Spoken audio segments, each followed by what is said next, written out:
News 18 के digital platform पर आपका स्वागत है। मैं हूं प्रिया सिंह। चलिए नजर डालते हैं जम्मू कश्मीर की टॉप 10 न्यूज पर।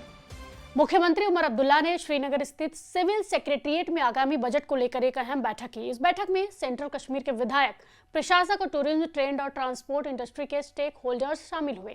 मीटिंग का मकसद जम्मू और कश्मीर के लिए लोगों पर फोकस वाला बजट बनाने के लिए अलग अलग सेक्टर की राय लेना था। वहीं बजट से पहले चल रही इस प्रक्रिया के तहत सीएम उमर अब्दुल्ला ने कहा कि वो शनिवार सुबह भी साउथ कश्मीर के विधायकों और स्टेक होल्डर्स से मिलेंगे और उसके बाद दोपहर में नॉर्थ कश्मीर के विधायकों और स्टेक होल्डर्स से मिलेंगे। ये दोनों मीटिंग सिविल सेक्रेटेरिएट में होंगी।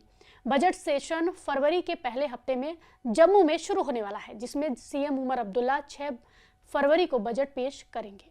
सीएम उमर अब्दुल्ला ने आज श्रीनगर के सिविल सेक्रेटेरिएट में एक प्री बजट कंसल्टेशन मीटिंग बुलाई थी, जिसमें सेंट्रल कश्मीर यानी गांदरबल, बडगाम और श्रीनगर के तमाम एमएलएज मौजूद थे। साथ ही साथ तमाम एडमिनिस्ट्रेटर्स भी मौजूद थे और कई सारे स्टेक होल्डर्स, जिसमें टूरिज्म, ट्रेड और ट्रांसपोर्ट से जुड़े हुए स्टेक होल्डर्स थे, वो भी इस मीटिंग का हिस्सा बने हैं। और आपको बताते चलें कि फर्स्ट वीक ऑफ फरवरी में जम्मू में असेंबली स्टार्ट होने वाली है, जहां पर बजट डिस्कस किया जाएगा, जिसके चलते हुए सीएम उमर अब्दुल्ला ने पहले जम्मू रीजन के स्टेक होल्डर्स से ओपिनियंस ली और उसके बाद आज से उन्होंने श्रीनगर में तमाम जो स्टेक होल्डर्स है अक्रॉस कश्मीर, उनके साथ सिविल सेक्रेटेरिएट में मीटिंग्स बुलाई है। आपको बताते चलें कि कल दूसरा दिन है।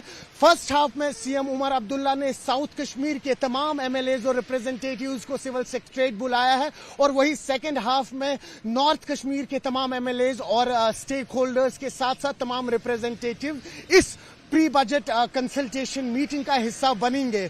और अब आगे देखना यह होगा कि किस तरह से कई सारे मुद्दे जो पिछले 2 सेशंस में कहीं ना कहीं वादे किए गए था या जिनके बारे में जिक्र किया गया था, क्या उन मुद्दों को इस बार इस सेशन में उठाया जाएगा या नहीं। तो वही स्वास्थ्य मंत्री शकीना इत्तू ने डीएचपोरा सब डिस्ट्रिक्ट अस्पताल में डायलिसिस सेंटर का उद्घाटन किया। इस दौरान शकीना इत्तू ने कुलगाम जिले और दक्षिण कश्मीर के अन्य हिस्सों में बर्फबारी की स्थिति की समीक्षा की और कहा कि बर्फबारी एक वरदान है। मुझे तो ज़ाती तौर पर खुशी है क्योंकि जम्मू कश्मीर के लोग जो हैं उनको बेहतर इलाज मिल पाए, पेशेंट केयर में हम ज़्यादा से ज़्यादा बेहतर कर सके। और इन 12 महीनों में 13 महीनों में जिस तरह से ऑनरेबल चीफ मिनिस्टर साहब ने हेल्थ डिपार्टमेंट को इतनी प्रायोरिटी दी है, आज हम फ़ख्र से कह सकते हैं कि हमारे हॉस्पिटल्स में बेहतर जो है सर्विस दी जाती हैं, चाहे वो डायलिसिस सर्विस हो, चाहे वो कैथ लैब की बात करें, चाहे वो अल्ट्रासाउंड की बात करें, एक्सरे प्लांट की बात करें, एमआरआई की बात करें।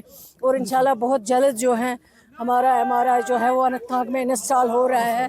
तो ये फैसिलिटीज़ जो है इसलिए कर रहे हैं सरकार, ताकि हमारे लोग जो हैं, जो गरीब पेशेंट आता है इन गवर्नमेंट हॉस्पिटलों में, उसका इलाज बेहतर से बेहतर मिल सके और उसको यहाँ से जो है कोई दिक्कत नहीं हो इलाज करने में। तो वहीं एआईसीसी के जीएमई ने बर्फबारी को लेकर कहा कि बर्फबारी होने से वे बहुत खुश हैं। साथ ही कहा कि सरकार अलर्ट थी और एक यह काबिले तारीफ है कि लोग और मशीनरी तुरंत काम पर लग गए। देखिए, ये तो खुशाइन कदम है। काफी दिनों से इंतजार हो रहा था कि चलाई कलान करीब 90% गुजर गया है और इस चलाई कलान में हर जम्मू कश्मीर वासी, खासकर कश्मीर के अंदर लोग एक्सपेक्ट करते हैं अच्छी स्नोफॉल हो, बारिशें हो, जो आने वाले साल के लिए हमारी आबादी का एक हिस्सा होता है और वाटर टेबल्स बनते हैं, वाटर सोर्सेज बेहतर हो जाते हैं। और किसी वजह से इस बार बहुत लंबा टाइम गुजरा, न बारिश हुई न बर्फ हुआ। मगर अब जो कल रात से हमने एक्सट्रीम साउथ पर देखा है, 2-2.5 फुट के आसपास बर्फ हुई और रिपोर्ट्स सेंट्रल कश्मीर से भी है, नॉर्थ कश्मीर से भी है और तमाम बालाई इलाकों से, पटनी टॉप, वैष्णो देवी तक के, राजौरी और इसमें जो मुगल रोड है उस पर भी अच्छी बर्फबारी हुई है। तो मेरे ख्याल से एक अच्छी स्टार्टअप है ये।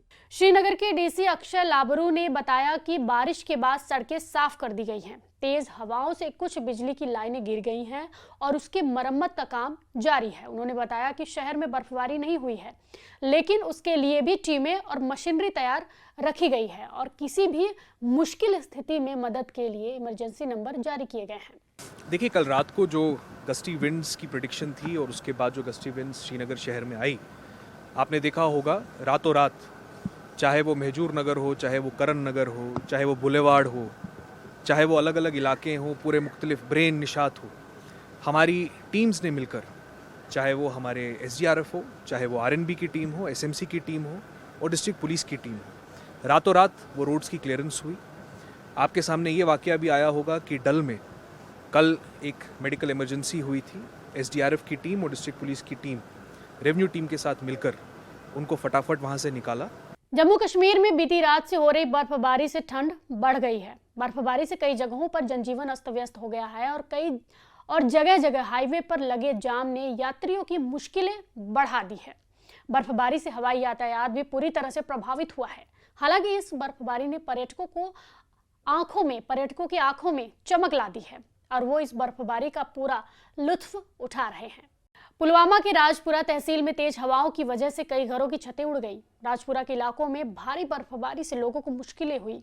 हालांकि बर्फबारी से सूखे से राहत मिली है, जिससे फल उगाने वालों बागवानों को राहत मिली है। राजपुरा के MLA गुलाम मोहिउद्दीन मीर ने कहा कि बर्फबारी की वजह से सूखा खत्म हो गया है और ये बागवानी और खेती के सेक्टर के लिए बहुत फायदेमंद है। हालांकि प्रशासन की तरफ से राहत के लिए काम किया जा रहा है। रोबी आसान ती बनान ती हमेशा बात असी बेसब्र।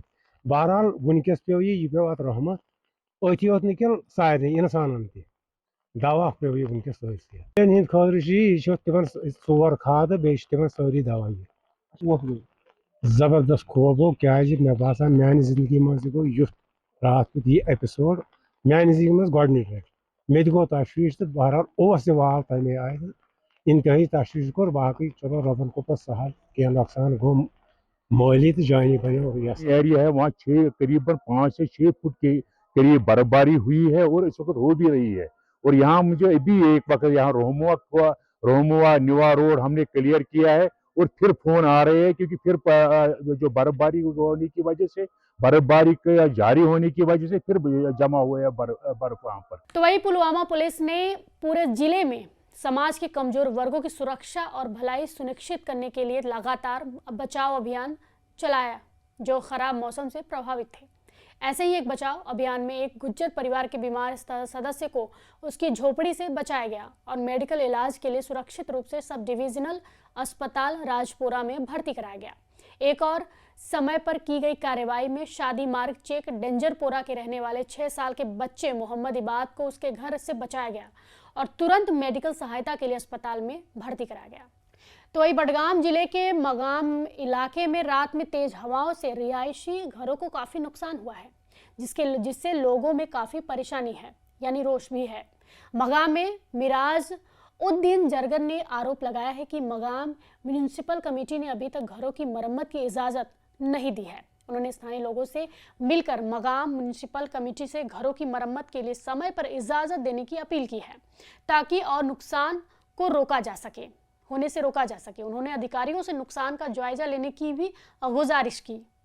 ये मसला गो ये रात तूफान वो कोता नुकसान गो कोता डैमेज गो आज गई म्यूनिसिपलिटी वाले आज 3 रेत गसान दीतो ये इजाजत शेरहा यह पाश तम ना दिवानी तम वन कल पगह कल रात वो पान कोता नुकसान गो कोता यह खराबी गई शीन कोता अंदर वोथान शीन रात इथे कन शीन छकान नबर वो नुकसान कोता गो अगर वक्त पे दुतमुत इजाजत यह शूरमुत यह नुकसान गए न कह। रात जो हवाएं चली जो गस्टी विंड्स आपने देखी सबू ने उसकी वजह से काफ़ी नुकसान हुआ है पूरे इलाके में और पूरे कश्मीर में हम देख रहे हैं ये हालात है जो भी है बड़े ख़राब हालात है अभी।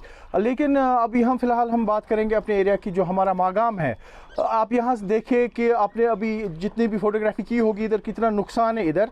मैं ये रिक्वेस्ट करता हूँ म्यूनसिपैलिटी मागाम से वो पूरा देखे क्या हाल चाल है इधर और जिनके भी नुकसानात हुए हैं उनको परमिशन दे दे ताकि वो इसको रेनोवेट कर सके ये जितना भी नुकसान हुआ है। यहाँ पे सवाल ये खड़ा होता है जो यहाँ के यानी रहायशी है उनका कहना है कि आज तक तक उन्होंने म्यूनसिपल कमेटी मागाम के सामने उन्होंने सिर्फ छत यानी उसकी मरम्मत करने के लिए उन्होंने परमिशन मांगी थी, मगर आज तक उन्हें वो परमिशन नहीं दी गई है। यहाँ पे भी है कि उन्हें अब फ़ौरन परमिशन दे दी जाए ताकि वो इस जो ये नुकसान है, एक तो वो नुकसान का तखमीना लगाएं, उन्हें कम से कम मुआवजा दिया जाए, और दूसरा ये कि उन्हें परमिशन दे दी जाए ताकि वो इसकी जो रिनोवेशन है वो कर सकें। कश्मीर घाटी के साथ साथ त्राल के ऊपरी इलाकों में अच्छी बर्फबारी जारी है, जिससे लोगों को राहत मिली है। इस बर्फबारी से पानी की कमी कम होने और मौसम सुधरने की उम्मीद है। तो वही सड़क पर फिसलन की वजह से नरबल गुलमर्ग हाईवे पर मगाम से तंगमर्ग तक पूरे दिन भारी जाम लगा रहा। नतीजतन गुलमर्ग जाने वाले सभी टूरिस्ट ट्रैफिक जाम में फंस गए। हालांकि टूरिस्ट ने हाईवे पर बर्फबारी का खूब मजा लिया। उनमें से कई लोग अपनी गाड़ियों से बाहर निकलकर अलग अलग जगहों पर इकट्ठा हुए और एक दूसरे पर बर्फ फेंक कर मस्ती करते दिखे। टूरिस्ट ने कहा कि वो जन्नत में आ गए हैं।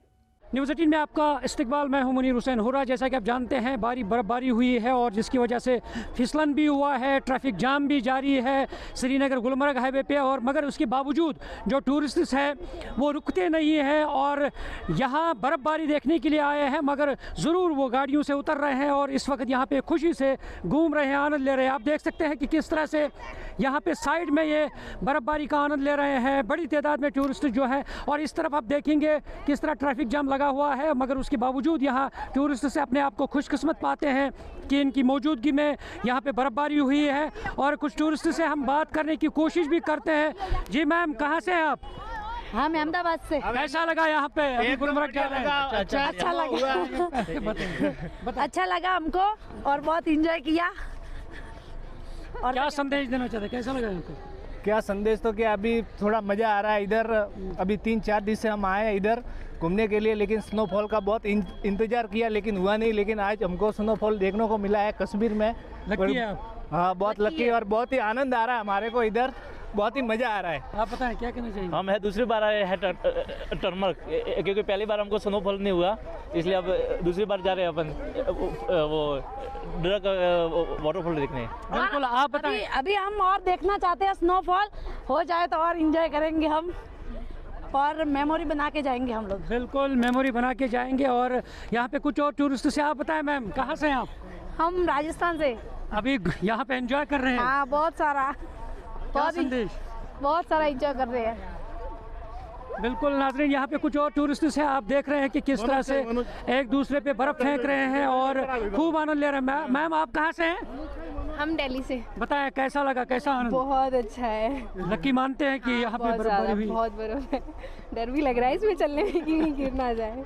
आप बताएं सर, क्या कहना चाहेंगे?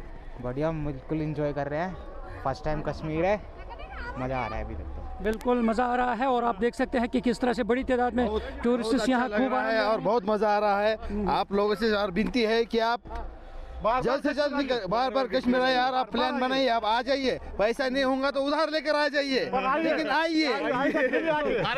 ये मौका बार बार नहीं आता। अरे हम तो कहते हैं कि कश्मीर आना है, कश्मीर आइए, सब कश्मीर आइए, कश्मीर देखिए। अगर आपने कश्मीर नहीं देखा तो कुछ भी नहीं देखा। आपसे कह रहा हूँ कि कश्मीर के लोग, जितना खूबसूरत कश्मीर है उतने लोग यहाँ के लोग भी खूबसूरत है। उनका आपस में मेल, आपस की मोहब्बत और टूरिस्ट के साथ जो मोहब्बत है वो अपनेपन से ज़्यादा मोहब्बत है। इसलिए हम कहेंगे कि सब कश्मीर आ जाओ। बिल्कुल, बार बार आ जाएं और इस तरह से खुशी का इजहार कर रहे हैं टूरिस्ट। और क्योंकि गुलमर्ग में अच्छी खासी बर्फबारी हुई है, ये गुलमर्ग जाएंगे और मगर फ़िलहाल ट्रैफिक जाम की वजह से, फिसलन की वजह से फ़िलहाल ये यहाँ पे मुख्तलिफ मकामात पर एंजॉय कर रहे हैं इस श्रीनगर गुलमर्ग हाईवे पर। वही पुलवामा के संगरवानी और अंदरवाली ऊपरी इलाकों में भारी बर्फबारी से आम जिंदगी पूरी तरह से अस्त व्यस्त हो गई है। संगरवानी और अंदरवाली इलाकों में 4 फीट से ज़्यादा बर्फ गिरी है, जिससे आम लोगों को काफ़ी मुश्किलों का सामना करना पड़ रहा है। अंदरवाली की स्थानीय आबादी का कहना है कि सड़कों से बर्फ न हटने की वजह से यह इलाका जिला हेडक्वार्टर से कट गया है। बर्फबारी के बाद लोगों को पीने के पानी और बिजली की सप्लाई भी नहीं मिल पा रही है। जैसे कि आप देख चुके हैं कि यहाँ पे तकरीबन 5 से 6 फुट के दरमियान में बर्फ़ है, तो यहाँ पे बहुत सारी परेशानी है इस वक्त। ख़ासकर अगर मैं बताऊँ, हमारा जो रास्ता है ये अभी तक क्लियर नहीं हुआ, रोड हमारी नहीं क्लियर हुई। हम इस वक्त रोड पे खड़े हैं और यहाँ पे पानी की बहुत ज़्यादा प्रॉब्लम है। बिजली नहीं है, यही 2-3 चीज़ इंसान की ज़रूरियात ज़िंदगी होती हैं जिनसे इस वक्त हम महरूम हैं। ये अल्लाह ताला की तरफ से था, इसको कोई कुछ नहीं कर सकता है। लेकिन इतनी उम्मीद लगा के बैठे हैं डिस्ट्रिक्ट एडमिनिस्ट्रेशन पर, ख़ासकर डीसी साहब पे, जो कि इस वक्त पूरे डिस्ट्रिक्ट को देख रहे हैं, डॉक्टर बशारत क़यूम साहब। हम उनसे मोतबाना गुजारिश करते हैं कि यहाँ पे एक स्नो कटर जल्द अज जल्द भेजा जाए। इस टॉप न्यूज़ पर आपकी क्या प्रतिक्रिया है, हमें कमेंट बॉक्स में ज़रूर बताएं। फॉलो कीजिए न्यूज़ 18।